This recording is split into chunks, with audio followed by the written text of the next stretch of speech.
Between you and me, don't you think turbocharged petrol cars are just becoming too mainstream now? Or is it just the hype that's making it too mainstream now? So even in the budget segment, we have a lot of turbo engines ranging right from 1 liter 3-cylinder engines up to 2 liter 4 cylinders engine, and that includes a lot of cars. So talking specifically about the 1 liter 3-cylinder engine, even in a budget of 15 lakhs, you can find more than 5 to 6 cars that come with the same engine capacity, of course, with different power and torque figures. Among this list, we are driving one, the Hyundai Grand i10 Nios Turbo, for a review. So we last saw it at the Auto Expo 2020 where it was unveiled, and now we finally have our hands on it. So in this review, we'll be talking about, is it better than the petrol engine? It's 1.2 liter 4-cylinder Kappa petrol engine. Whether is it actually performance focused, and does it make sense to spend some extra bucks over the top end petrol variant? So let's get started with this review.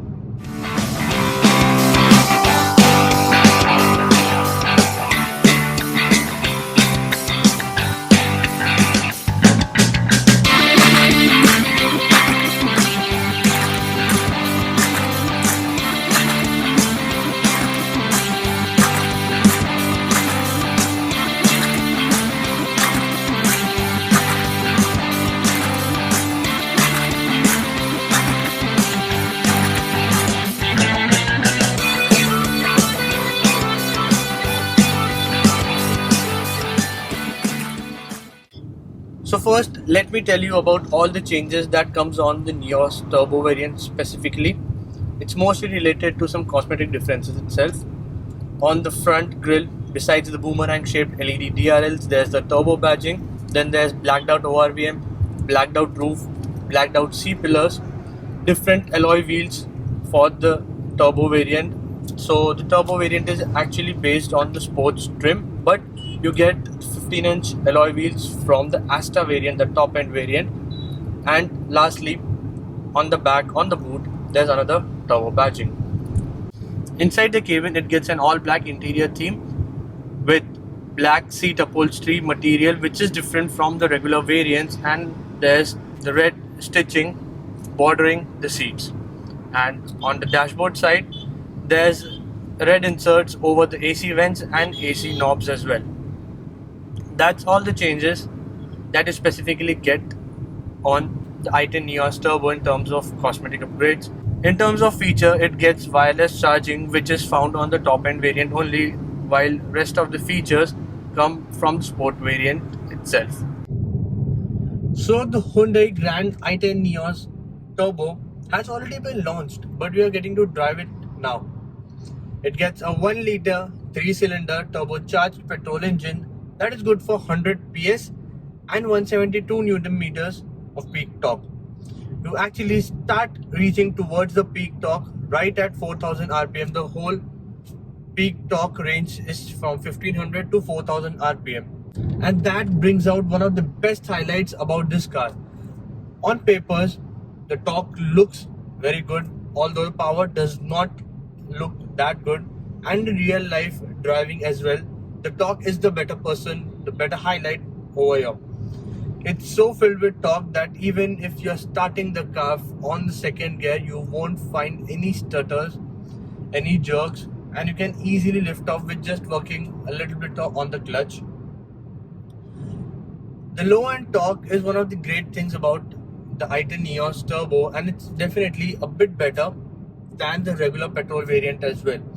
The engine gives no turbo lag, it's very minimal, quite in control, and that's a great job Hyundai. Till 2000 RPM, the acceleration, the picking up power is quite linear, quite gradual, but it's not underpowered that way.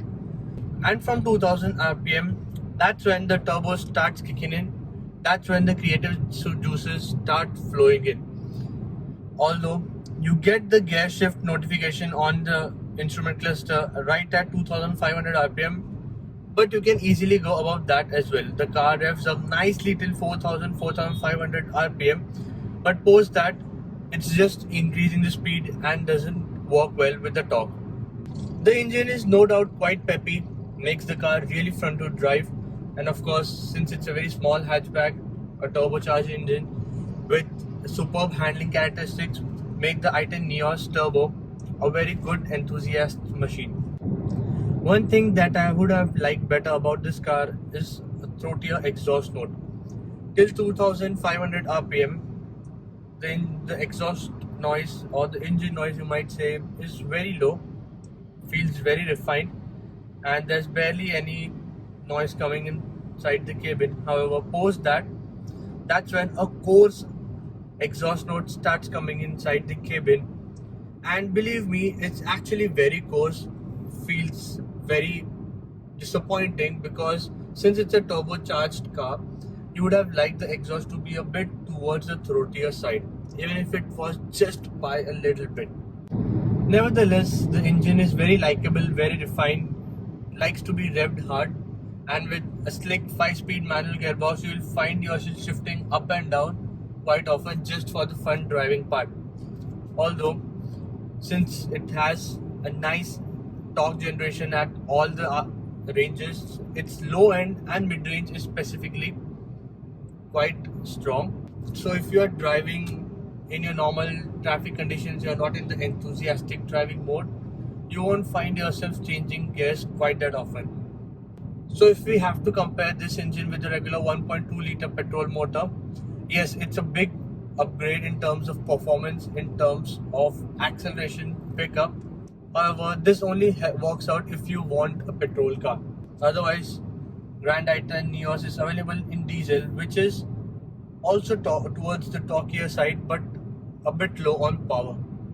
Talking about the mileage part, we haven't been able to test out properly that as well. However, Hyundai claims that the i10 Nios Turbo will offer 20.3 kmpl, which is almost the same as the regular petrol engine. On the MID, I can see that the average mileage is showing 16 kmpl, which involves most of the time spending in the city traffic, quick sprints, quick overtakes, standing at a signal, and some cruising down the Gurgaon-Faridabad highway. So 16 kmpl, yes, that feels a bit less for the Grand i10, but of course, does it actually matter when you're talking about the performance? Well, it doesn't matter to me, and I think it doesn't matter to you as well. Talking about other things of this car, we have talked about it earlier, but let me brief you on that as well. The handling is great as always. Dimensions are very compact, and with a lightweight steering wheel, it's really fun to put in around the corners as well. The body roll is well in control, and so if you're taking a sharp curve, you're taking a sharp turn at a high speed, you'll actually enjoy it. So talking about the light steering wheel, it's easy to park in tight spots, take sharp turns, move around in the traffic, but as soon as you start gaining speeds, the additional weights comes on naturally, and even while at high speed, it feels quite confident. Last thing I want to talk about is the braking part. Of course, if a car is towards the performance part, you have to pay extra attention towards the braking part, but the bite of the brakes is quite decent over here, quite assuring, and the feedback of the brakes start coming in very easily, very quickly, even if you have just 10 to 15% of the pedal pushed.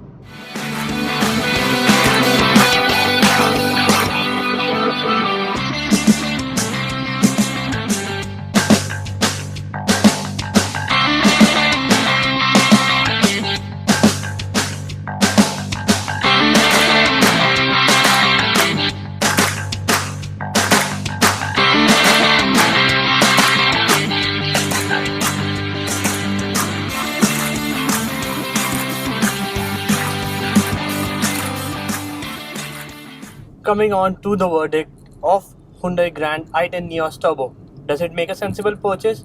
Yes. For those who want that extra punch, extra adrenaline rush while commuting to your office, maintaining your mileage figures as well, the Nios Turbo is the choice for you. It comes in a single variant priced at rupees 7.77 lakhs ex-showroom, which makes it the cheapest turbo petrol hatch in India. Of course, there's a Polo GT that also comes with a 1 liter 3-cylinder engine, which is more powerful with the same torque figures, but it demands nearly 2 lakhs more than the Nios Turbo. It's definitely an upgrade for those who want something more actually from a petrol engine, but if your choices are still diesel engine, we would suggest you to go for that. So if you have any more questions, any more doubts regarding the Nios Turbo, then please let us know in the comment section below, or just give us a personal message. We'll be glad to solve all your doubts. If you liked watching this video, give us a thumbs up, share this video, and subscribe to Car Blog India for more such car reviews and bike reviews. We have some exciting videos, exciting reviews lined up for the next couple of weeks, so stay tuned to our channel.